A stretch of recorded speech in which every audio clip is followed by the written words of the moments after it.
bit because we had actually gotten to what that would be the tail end of this, but we have some breaking news coming in, and well, I'd like to possibly just mention that Zimbabwe's founding leader, Robert Mugabe, has died in Singapore, aged 95. Two sources in touch with the family told Zim Live on Friday Mugabe had been battling ill health, and President Emmerson Mnangagwa told a cabinet meeting 2 weeks ago that the doctors had discontinued treatment. Mugabe, ousted from power in the military coup in November 2017, was being treated in Singapore since April. Some breaking news coming in now, and I will hand over to Trixie Ngado to just give us a little bit more of that update as we continue to get more information coming in with Zimbabwe's founding leader Robert Mugabe having died. Trix.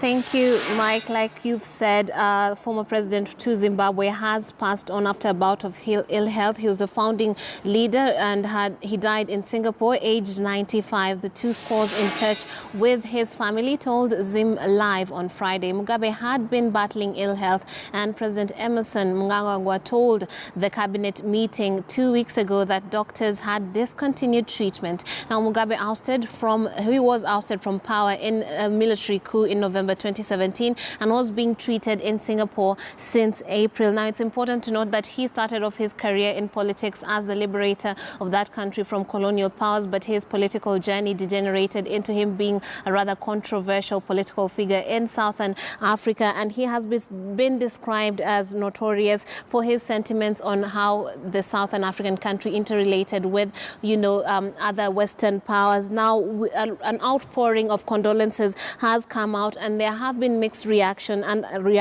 I'm going to quote Fadzai Mahere, who has said, "Rest in peace, Robert Mugabe. My response to your passing is complicated. I'm going to write a long piece. However, for now, deepest condolences to your family, to the family, of course, and friends of that fallen leader," and of course, an outpouring of respectful, sentiments of sorrow, and of course condolences are coming out to the family of that former leader who was ousted. He was 95 when he passed on after a bout of ill health, and this has been coming out.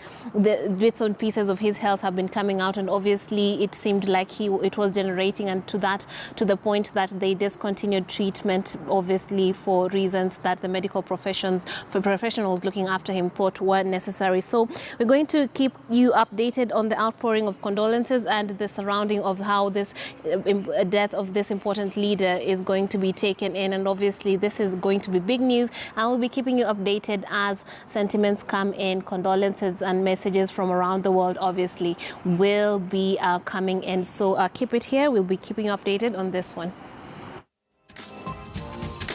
Well, just to get your reaction as that news is coming in now, the founding father of Zimbabwe, Robert Mugabe, is dead.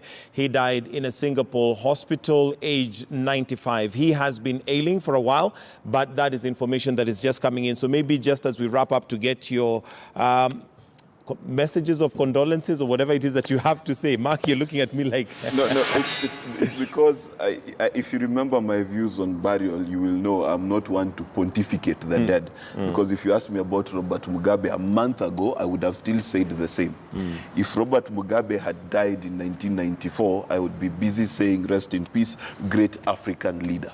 But instead, what I will say, let the life of Robert Mugabe serve as a lesson and as a notice for people who think like him. Leadership is not immortal. Your place in this world